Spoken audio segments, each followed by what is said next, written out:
Assalamualaikum warahmatullahi wabarakatuh.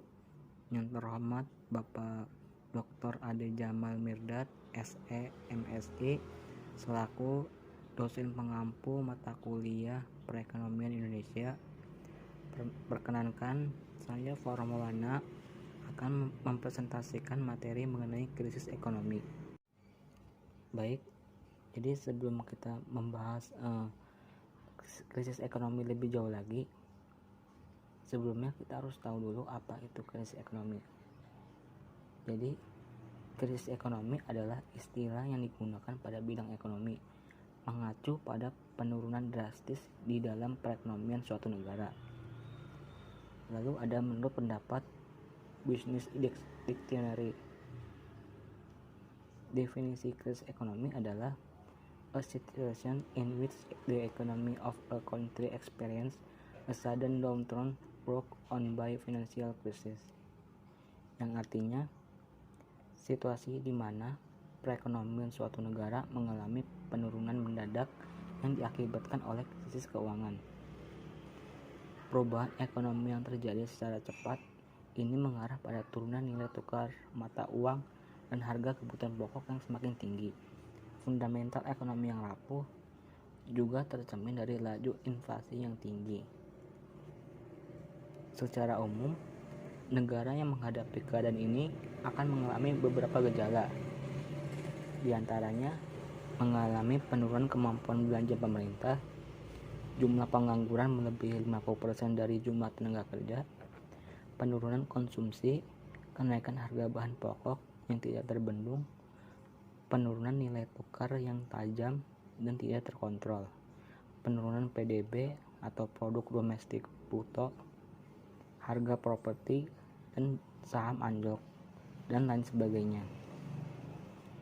Kejadian ini dapat dikategorikan sebagai krisis ekonomi jika berlangsung dalam waktu yang lama, bisa dalam hitungan tahun, bahkan hingga beberapa dekade.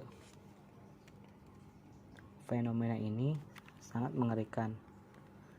Pasalnya, banyak sekali pihak yang dirugikan jika terjadi krisis ekonomi di suatu negara. Dalam jangka panjang, masyarakat bisa mengalami keresahan dan kekacauan sosial. Bahkan kondisi paling buruknya, negara bisa mengalami kejatuhan di bidang penegakan hukum dan ketertiban. Lalu apa sih bedanya krisis, resesi, inflasi, dan depresi ekonomi? Seperti yang sebelumnya saya jelaskan, krisis ekonomi adalah situasi terjadinya penurunan beberapa indikator ekonomi secara drastis di sebuah negara.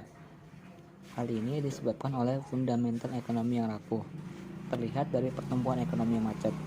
Tanda terjadinya krisis ekonomi biasanya terlihat dari penurunan kemampuan belanja pemerintah, daya beli masyarakat yang rendah, dan kenaikan harga bahan pokok. Kemudian resesi. Resesi merupakan saat di mana pertumbuhan ekonomi suatu negara yang mengalami penurunan dalam 2 kuartal berturut-turut. Biasanya ditandai dengan turunnya daya beli masyarakat dan meningkatnya angka pengangguran. Jadi bedanya resesi dengan krisis yaitu dampak dari resesi lebih merata di seluruh sektor ekonomi. Beberapa hal yang menjadi penyebab resesi misalnya adalah guncangan ekonomi akibat pandemi, utang yang terlalu berlebihan, serta investasi yang kurang efisien. Selain itu, bedanya resesi dengan krisis adalah dampaknya, yaitu resesi bisa jadi lebih besar dan luas dalam rentang waktu yang lebih panjang dibandingkan dengan krisis.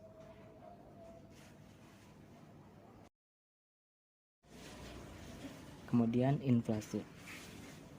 Inflasi merupakan kondisi terjadinya kenaikan harga barang dan jasa secara terus-menerus dalam jangka waktu tertentu. Inflasi disebabkan oleh bertambahnya peredaran uang di masyarakat, biaya produksi yang meningkat, serta adanya ketidakseimbangan antara permintaan dan penawaran. Dampak inflasi dapat membuat daya beli masyarakat menurun. Jika daya beli menurun dalam kurun waktu tertentu, otomatis menyebabkan pertumbuhan ekonomi menurun yang dapat berujung pada resesi. Jadi, adanya inflasi dapat berpotensi pula menjadi penyebab terjadinya krisis, bahkan resesi.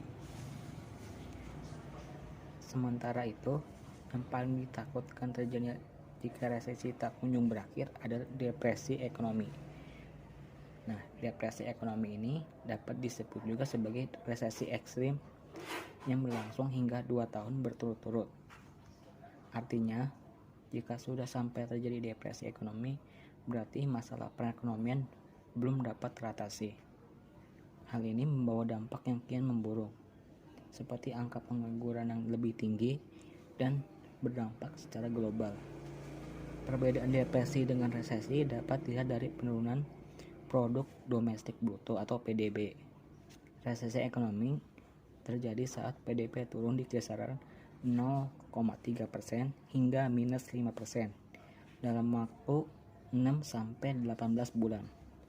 Sedangkan jika terjadi depresi ekonomi, PDB bisa turun hingga kisaran minus 14,7% dan terjadi dalam waktu kurang lebih 18-43 bulan.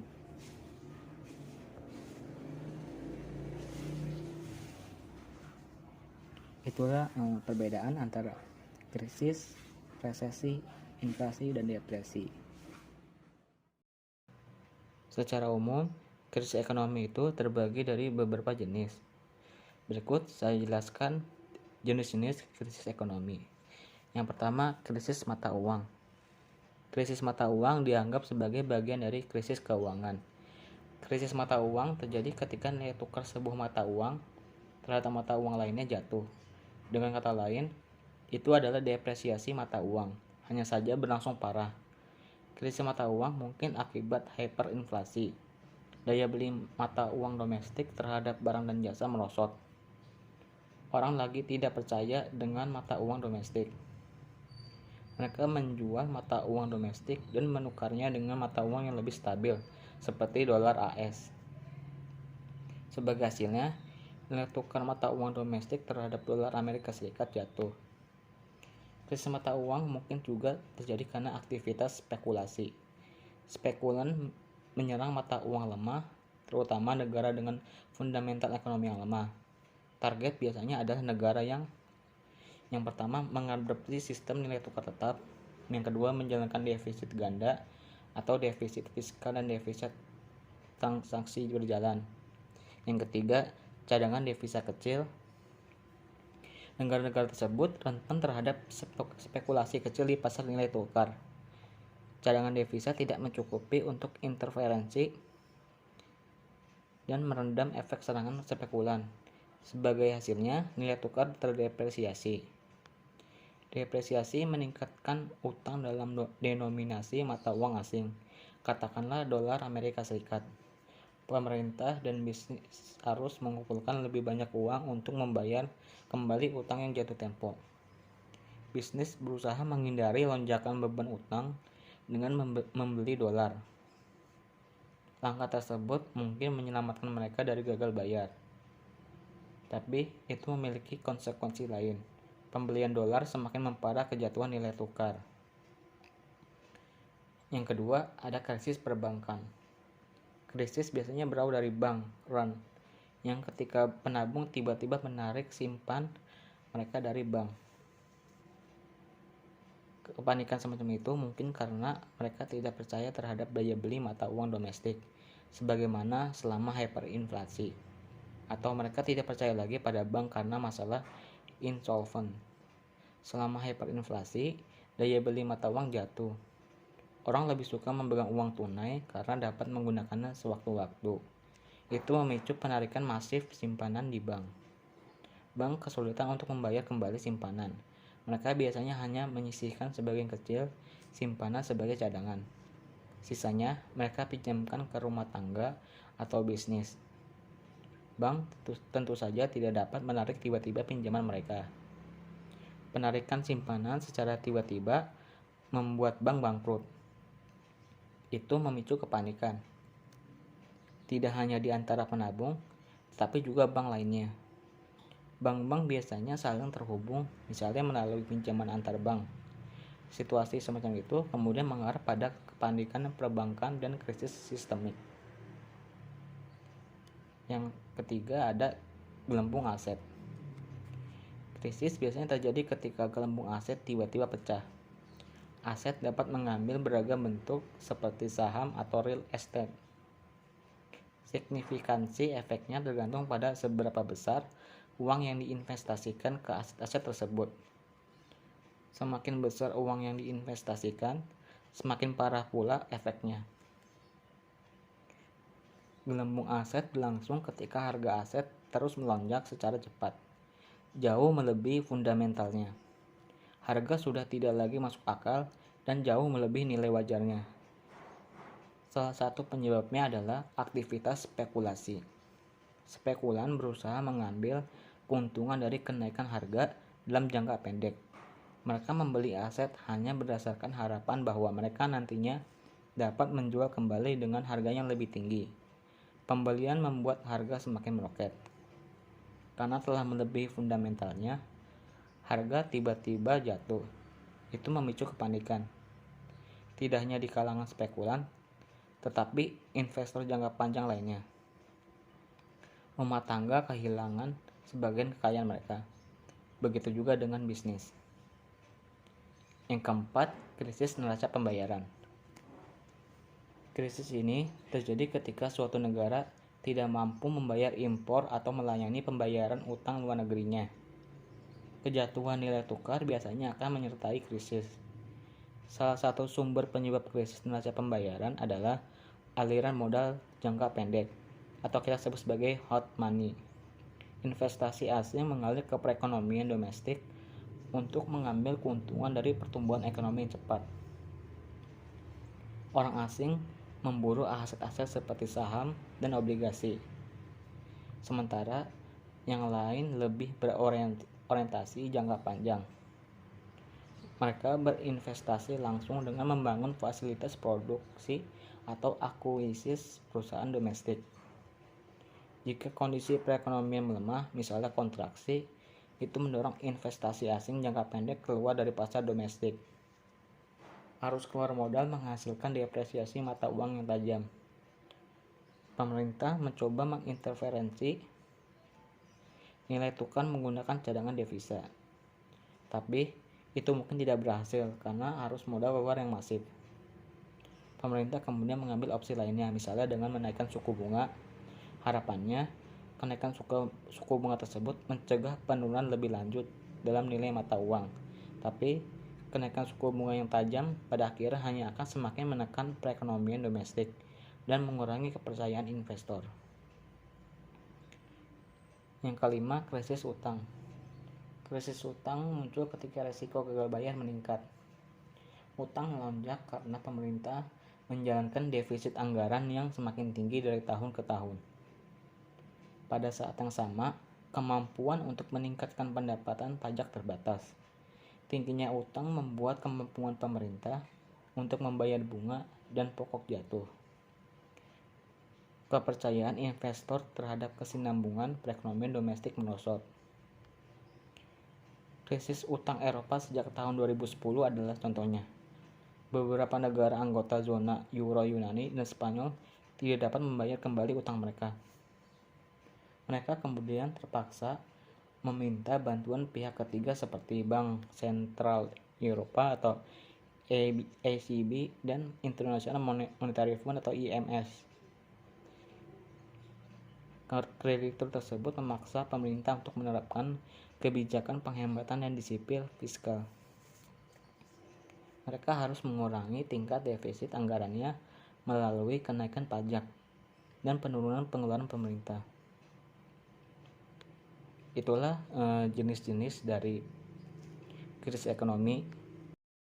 Kemudian faktor penyebab krisis ekonomi. Tidak mungkin krisis ekonomi itu terjadi secara tiba-tiba tanpa adanya faktor ataupun penyebab. Krisis ekonomi bisa disebabkan karena berbagai hal. Dari sekian banyak hal tersebut, berikut saya jelaskan apa saja faktor penyebabnya. Yang pertama, hyperinflasi. Ketika negara mengalami inflasi, sudah selayaknya pemerintah berusaha mengatasinya dengan baik, sehingga inflasi tidak berlangsung terlalu lama dan merugikan rakyat serta negara. Jika dibiarkan berlangsung terlalu lama, keadaan tersebut akan berlanjut menjadi hyperinflasi. Biasanya ini terjadi ketika pemerintah mencetak uang secara berlebihan. Akibatnya, harga komoditas dan jasa akan naik secara bertahap. Selanjutnya, pemerintah akan kehilangan kendali atas kenaikan harga. Berakhirnya, pemerintah menaikkan suku bunga untuk mengelola percepatan inflasi. Inilah yang akhirnya mengarahkan negara pada hyperinflasi. Yang selanjutnya, stagflasi. Sebuah negara mengalami stagflasi ketika mengalami tingkat inflasi yang tinggi sekaligus perekonomiannya tumbuh dengan lambat. Situasi ini akan menyebabkan para pembuat kebijakan mengalami dilema untuk menetapkan langkah yang harus ditetapkan. Namun, pemerintah tidak mungkin diam saja. Kebijakan yang diambil untuk menekan angka inflasi biasanya menyebabkan meningkatnya tingkat pengangguran. Ini tentu akan menambah masalah baru baik secara ekonomi, sosial, maupun hukum. Saat negara mengalami stagflasi, pengaruhnya bisa berlangsung hingga beberapa tahun. Bahkan ada yang mengalami hingga beberapa dekade. Kemudian faktor selanjutnya adalah jatuhnya pasar saham. Pasar saham mengalami kejatuhan biasanya disebabkan karena hilangnya kepercayaan investor di pasar. Karena itu, harga saham pun mengalami penurunan yang dramatis. Jika kehancuran pasar saham itu terjadi, maka akan tercipta pasar beruang. Ini terjadi bila harga turun hingga 20% atau lebih dari titik tertinggi untuk mencapai titik terendah baru. Hal ini dapat menguras modal bisnis.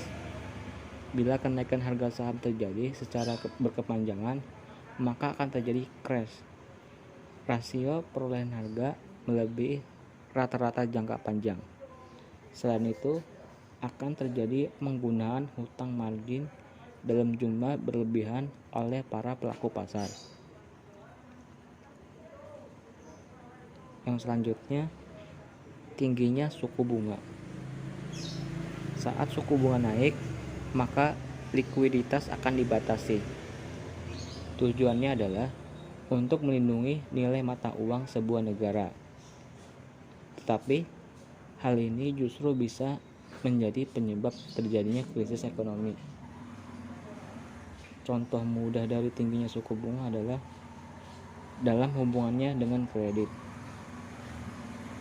Untuk membeli barang yang harganya tinggi, masyarakat cenderung menggunakan kredit. Baru kemudian kredit dibayarkan dengan tambahan suku bunga tertentu. Bila suku bunga tinggi, maka masyarakat akan urung membeli barang.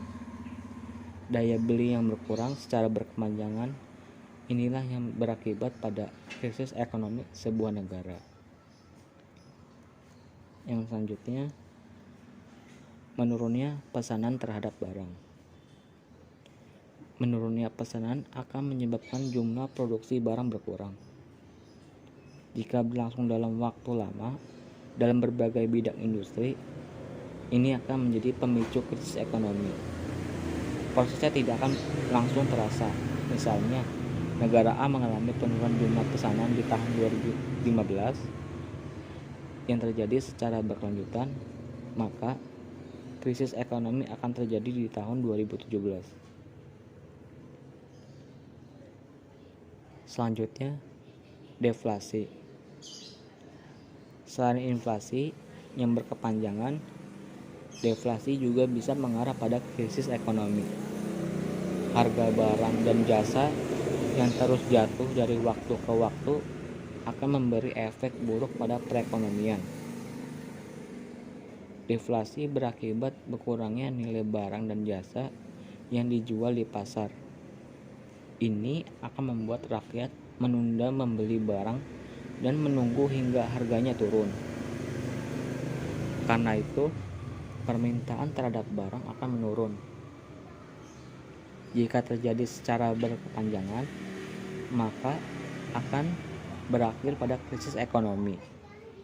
Jika terjadi perang perdagangan di pasar hingga menyebabkan deflasi, maka keadaan akan semakin buruk.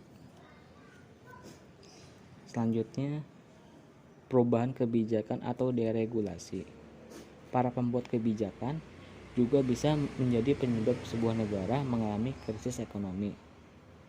Keputusan yang diambil untuk membuat kebijakan harus tepat agar tidak berlanjut memperparah ekonomi negara. Jika salah langkah, misalnya menghilangkan atau menambah peraturan tertentu, hal ini justru bisa mengarahkan negara pada kejatuhan ekonomi.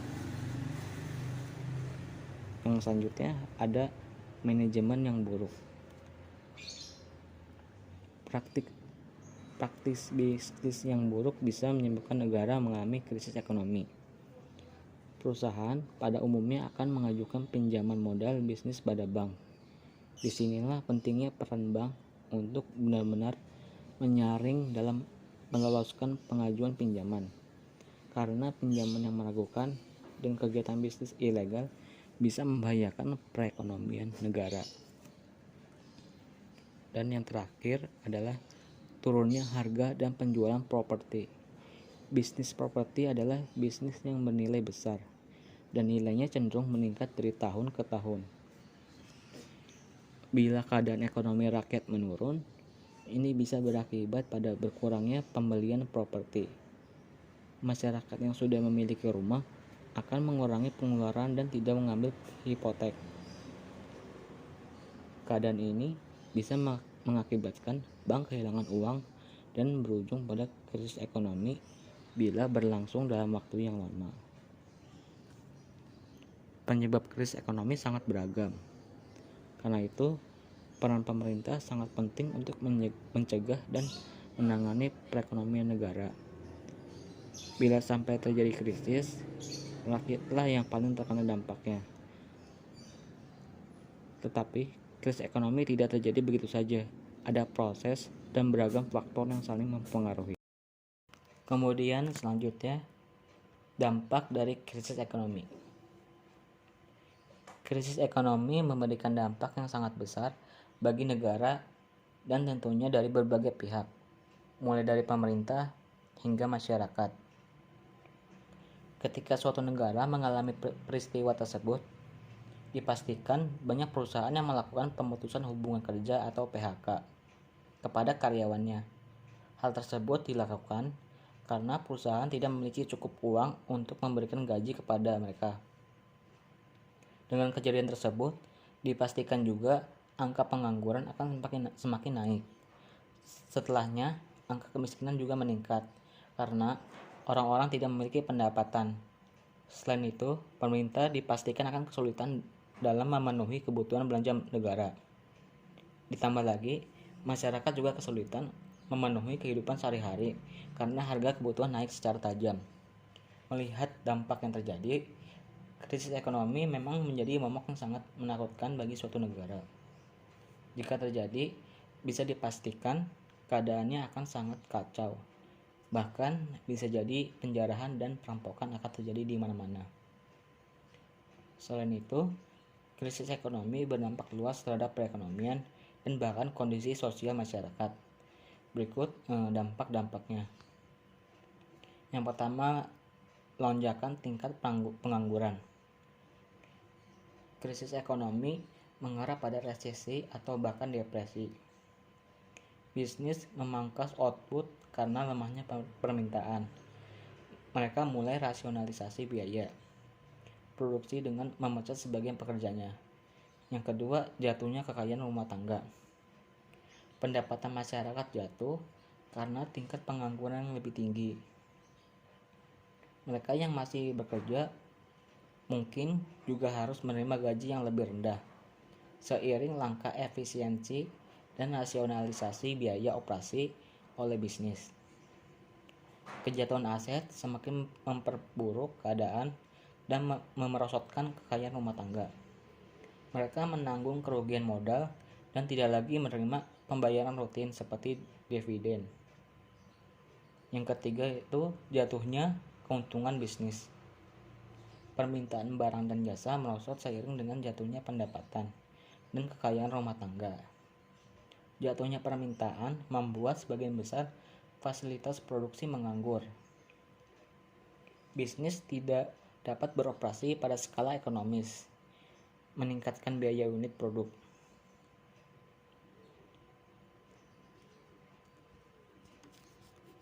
Yang keempat, ada krisis sosial. Tingkat kemiskinan melonjak seiring jatuhnya pendapatan dan kekayaan rumah tangga. Itu memicu peningkatan masalah sosial seperti kejahatan dan kelaparan. Berikut itulah yang menjadi dampak dari krisis ekonomi. Selanjutnya, kasus krisis ekonomi di Indonesia. Kasus yang saya ambil itu kasus krisis ekonomi di tahun 1960. Jadi di penghujung tahun 1950-an, Republik Indonesia kembali diguncang krisis keuangan. Pada awal dekade itu, krisis serupa juga pernah menyerang, tapi kali ini keguncangan finansial tampaknya lebih fatal. Presiden Soekarno beserta perangkat pemerintahnya pun memberlakukan kebijakan darurat agar perekonomian negara tidak sekarat.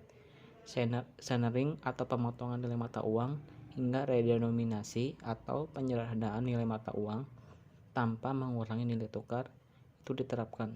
Namun, kian rumit dan panasnya situasi politik membuat upaya perbaikan moneter menjadi kurang maksimal.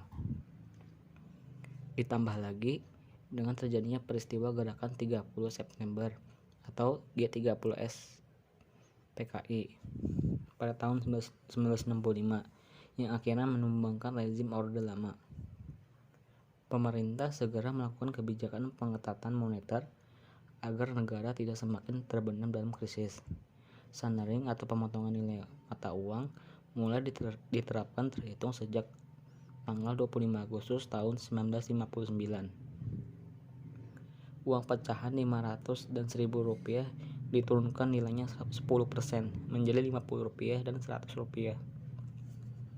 Dengan kata lain, nilai uang dipangkas hingga 90%. Centering yang oleh pemerintah disebut dengan istilah penyihatan uang ditempuh untuk mencegah inflasi semakin tinggi, mengendalikan harga, meningkatkan nilai mata uang, dan memungut keuntungan tersembunyi dari perdagangan.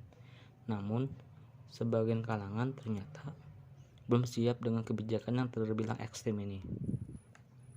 Centering juga menyebabkan daya beli masyarakat menurun drastis karena pemotongan nilai uang tidak diikuti dengan penurunan harga-harga barang. Artinya, nilai uang terhadap barang berubah menjadi lebih kecil lantaran yang dipotong adalah nilainya. Perilaku para spekulan dan profitur membuat keadaan semakin runyam. Sehari sebelum kebijakan diterapkan, mereka memborong aset-aset milik masyarakat yang belum paham soal centering. Setelah centering diterapkan, uang yang diterima sudah turun nilainya. Langkah lainnya, pemerintah membekukan 90% giro dan deposito di bank di atas Rp25.000 dan menukarnya dengan surat hutang. Bersamaan dengan itu, dilakukan devaluasi dari Rp11,4 menjadi Rp45 per dolar AS. Budiono dalam bukunya menilai ini langkah yang tanggung karena di pasar bebas waktu itu kurs sudah mencapai sekitar Rp150 per dolar AS. Ternyata centering dan kebijakan moneter lainnya yang diterapkan pemerintah Soekarno menjelang berakhirnya tahun 1959 itu tidak membuahkan hasil seperti yang diharapkan. Perekonomian masih limbung, laju inflasi kurang bisa dibendung, harga-harga barang pun kian melambung. Ditambah lagi memasuki dekade 1960-an. Presiden Soekarno gencar melakukan gebrakan yang justru semakin membuat situasi politik tidak menentu, yakni kampanye ganyang Malaysia dan pembebasan Irian Barat. Keuangan negara pun kian guncang karena tersedot untuk membiayai misi-misi politik itu. Pada tahun 1961, kondisi moneter nasional semakin parah. Terjadilah hyperinflasi yang ditandai dengan laju inflasi yang sangat tinggi, bisa di kisaran 100% atau bahkan lebih. Pada tahun 1961, peredaran uang meningkat 41%, sementara laju inflasi 156%. Situasi ini semakin parah dari tahun ke tahun. Puncaknya terjadi pada tahun 1965. Tingkat edar uang naik hingga 161% dengan inflasi yang menembus angka 592%. Pemerintah bahkan mengalami defisit anggaran dari 29,7% pada tahun 1961, kemudian berturut-turut 38,7% pada tahun 1962, 50,8% pada tahun 1963, 58,4% pada tahun 1964, hingga 63,4% pada tahun 1965. Indonesia berada di titik nadir di tengah situasi ekonomi dan politik yang amat buruk. Pemerintah akhirnya menerapkan kebijakan redenominasi atau penyederhanaan nilai mata uang tanpa mengurangi nilai tukar. Pada tanggal 13 Desember 1965 diterbitkan pecahan uang baru Rp1 yang memiliki daya beli setara dengan Rp1.000. Berbeda dengan Sanering, redenominasi tidak mengurangi nilai mata uang sehingga tidak mempengaruhi harga barang. Tujuan redenominasi pada intinya adalah untuk menyederhanakan pecahan uang agar lebih efisien dalam bertransaksi. Namun, tetap saja timbul kebingungan di masyarakat. Redenominasi juga punya kelemahan, apalagi jika diterapkan di negara luas seperti Indonesia dengan masyarakat yang memiliki tingkat pemahaman yang berbeda-beda. Harga barang-barang menjadi simpang siur karena kurangnya sosialisasi dari pemerintah mengenai redenominasi. Adaptasi harga barang di daerah sangat lambat. Beredarnya dua jenis uang pada saat yang bersamaan, uang lama dan uang baru, memicu munculnya masalah baru. Situasi ini bertambah pelik karena saat itu Indonesia sedang dilanda keguncangan setelah peristiwa G30S PKI pada tahun 1965. Kecemasan masyarakat atas gejolak politik dan situasi ekonomi yang kian memburuk menambah krisis kepercayaan terhadap pemerintah. Gelombang demonstrasi pun dilakukan sejak awal 1966 hingga akhirnya sang presiden pun terjungkal dari tahtanya.